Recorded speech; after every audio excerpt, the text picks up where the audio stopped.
E no vídeo de hoje vamos falar sobre a Esportes da Sorte e o que está acontecendo com a patrocinadora do Corinthians e o que pode acontecer com o contrato do Memphis Depay e também entender um pouco mais essa renovação com o Breno Bidon. Roda a vinheta.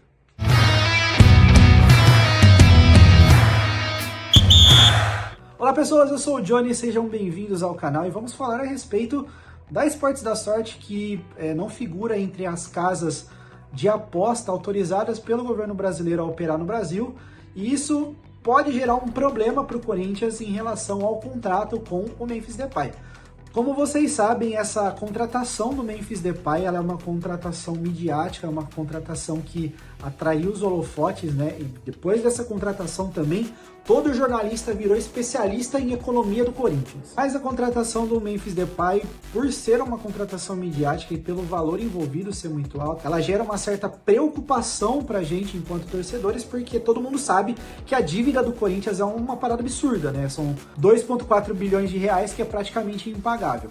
Então, pensando na questão financeira do Corinthians, sim, preocupa bastante essa questão, porque o Corinthians recebe um valor mensal da Esportes da Sorte e, além de tudo, a Esportes da Sorte ela é responsável por pagar 80% do salário do Memphis Depay. Então, como que funciona essa composição? O Corinthians paga hoje por volta de 20%, o que seria correspondente a 600 mil reais por mês, o que é o valor de um jogador normal, né, padrão futebol brasileiro hoje. 600 mil reais é até difícil de falar isso, mas é um valor normal pensando em futebol, e o restante do valor ele é pago justamente pela Esportes da Sorte, a Esportes da Sorte que não é patrocinadora apenas do Corinthians, né? Ela é patrocinadora do Grêmio, do Bahia, do time feminino do Palmeiras.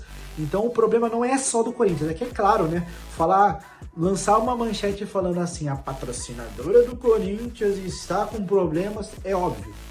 Vai dar muito mais mídia, como eu falei para vocês em vídeos anteriores. O Corinthians é um canhão de exposição, então isso sim pode gerar um problema para o Corinthians, mas também pode gerar problema para outras equipes. Acontece que o problema do Corinthians não envolve somente o time, mas também o principal jogador do final da última temporada, que é o Memphis Depay, que mudou a cara do Corinthians quando ele começou a jogar. E o que pode acontecer caso o Corinthians perca de fato esse patrocínio da Esportes da Sorte? Acho que a principal coisa a entender é que essa negociação contratual ela foi amarrada com uma multa por rescisão. O Corinthians precisava se resguardar financeiramente e eu estava lendo em alguns portais falando a respeito de quanto é a dívida do Memphis Depay, que o Corinthians teria que pagar para o Memphis Depay e o quanto o Corinthians teria direito a receber em caso de uma rescisão contratual por conta da Esportes da Sorte não poder mais operar no Brasil.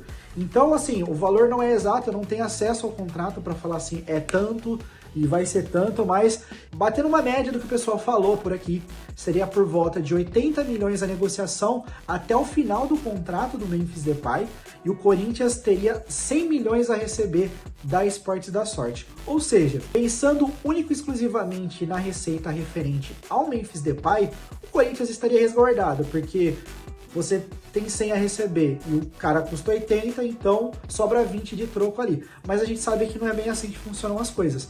O salário do Memphis Depay, ele não precisa necessariamente ser pago de uma vez só, então o Corinthians poderia pagar mensalmente com esse dinheiro da rescisão.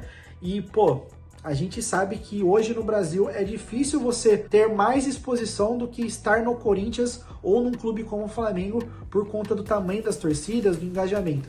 Então, assim que a Esportes da Sorte, não torcendo obviamente pelo pior da empresa, né? Mas se acontecer de fato da Esportes da Sorte não poder operar no Brasil, o Corinthians não conseguir mais estampar a marca como patrocinadora master, outras empresas vão aparecer e elas vão gostar provavelmente de ter o Memphis Depay, talvez até como garoto propaganda dessa empresa, o que seria excelente, porque aí o Corinthians teria o valor da multa de 100 milhões, mais do que essa outra empresa colocasse. Porém, eu sou a favor de não mexer no que está dando certo. Então, se torce de fato para que a Esportes da Sorte consiga manter-se no local onde deve, né, que é patrocinando o Corinthians e com o direito de operar, porque toda mudança gera incerteza, não é feita da noite para o dia. Vão ser mais alguns meses de negociação e esses meses vão gerar custo para o Corinthians, porque a rescisão do contrato e o pagamento de multa ele não é instantâneo, né? Isso corre em justiça, quebra de contrato, isso demora, às vezes pode demorar 2 meses, pode demorar 6, pode demorar 1 ano, ainda mais se uma empresa deixou de operar o que vai acontecer com ela? Ela vai falir, ela tem que pagar funcionário, ela tem que pagar fornecedor, tem que pagar criador de conteúdo. Então não é uma situação simples de se resolver, porém a gente torce para que seja resolvida da melhor maneira possível. E por que o Corinthians renovou com o Breno Bidon? É até estranho, né, pensando que o Breno Bidon tinha aí mais 4 anos de contrato, já tinha um saláriozinho legal, pensando em padrões brasileiros ali, né? Com 19 anos eu não recebia 200 mil reais. Mas pensando em futebol brasileiro, ainda mais para um jogador novo, era um valor considerável. Eu não sei de fato se esse era o valor antigo, eu também não sei de fato qual é o valor novo de contrato dele, a gente especula aí por volta de 500 mil.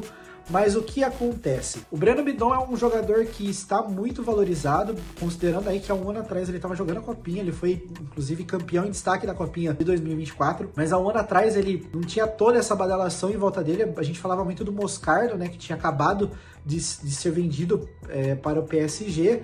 Ele ainda fez a cirurgia, acabou ficando no Corinthians até o meio de ano e aí já foi lá para a França. Mas se falava muito do Moscardo, do Wesley, né, que estava em ascensão, que jogava muita bola, que fazia aquela fumaça ali do lado esquerdo, mas o Breno Bidon sempre foi um cara que até pelo perfil dele foi mais discreto.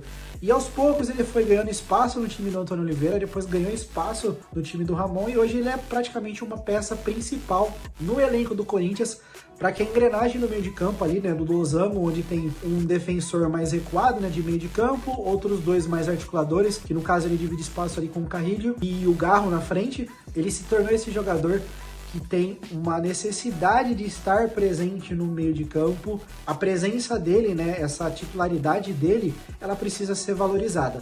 Então, por isso, o Corinthians renova com o jogador de 19 anos, aumenta o salário, inclusive aumenta o valor da multa dele para a Europa, que era de 50 e foi para 100 milhões de euros, e também aumenta a multa dele no Brasil, e essa multa do Brasil é a multa que ocasiona no aumento também do salário do jogador. É muito difícil que um time pague 300 milhões no Breno Bidon. Talvez para pagar à vista, assim, seria um baita do negócio pro Corinthians. Talvez o Botafogo consiga fazer uma operação como essa, porque o John Textor é o tipo de investidor que compra pro Botafogo para depois colocar o jogador no Lyon, assim como está acontecendo com os jogadores, né, que estão saindo, indo de um time e indo para o outro. Mas eu não acredito que isso aconteça, eu acredito de fato que o Breno Bidon tenha muito mais mercado na Europa do que em outro time do Brasil.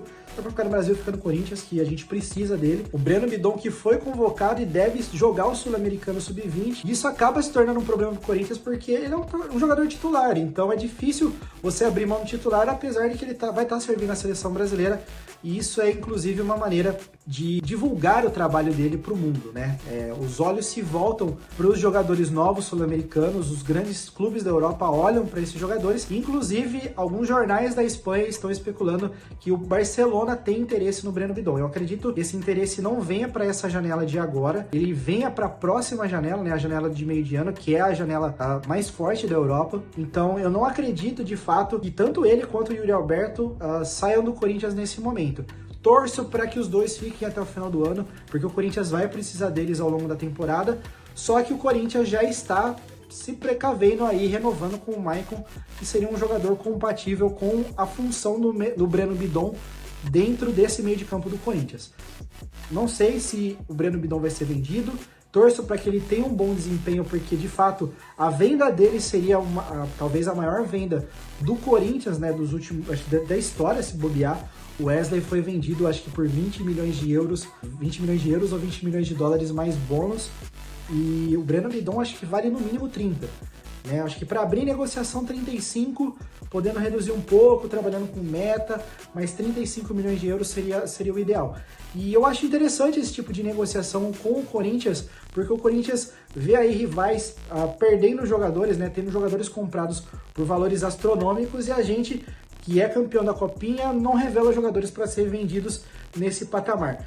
Inclusive, essa renovação contratual, né, com o Breno Bidon e esse aumento da multa, na minha opinião, tem a ver também com essa liberação para ele, né? Porque a gente sabe que hoje em dia o futebol ele é um jogo de acordos, né?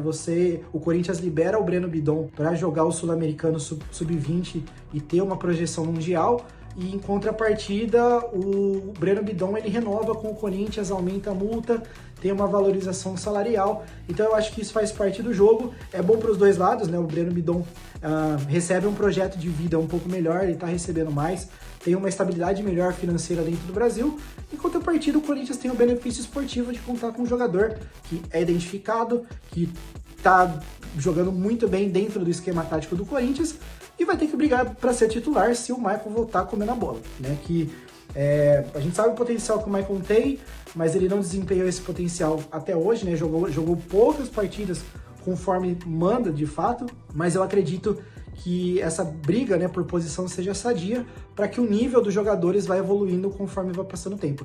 E aí a dor de cabeça é toda do Ramon. O Ramon que se vire para escalar esse time com esse meio de campo, porque a gente tem dois bons jogadores brigando para ser um meio atacante, a gente tem três bons jogadores brigando ali pela posição de segundo volante, dois a três jogadores jogando para ser o primeiro volante. Então essa briga, essa concorrência dentro do elenco, ela é boa para o Corinthians e é boa para a gente, porque a gente sempre tem jogadores de grande nível ali que podem substituir e o nível de jogo não caia tanto. Beleza, galera? Esse é o vídeo, curta, compartilha, se inscreva no canal. Tô tentando bater a meta de 1000 inscritos até o final do mês. Vai ser uma meta difícil de bater, eu sei, mas conto com a ajuda de vocês. Se você ficou até o final, deixa nos comentários o que você acha dessa renovação do Breno Bidon, o que você acha dessa situação da Esportes da Sorte, e a gente volta no próximo vídeo. Falou, valeu!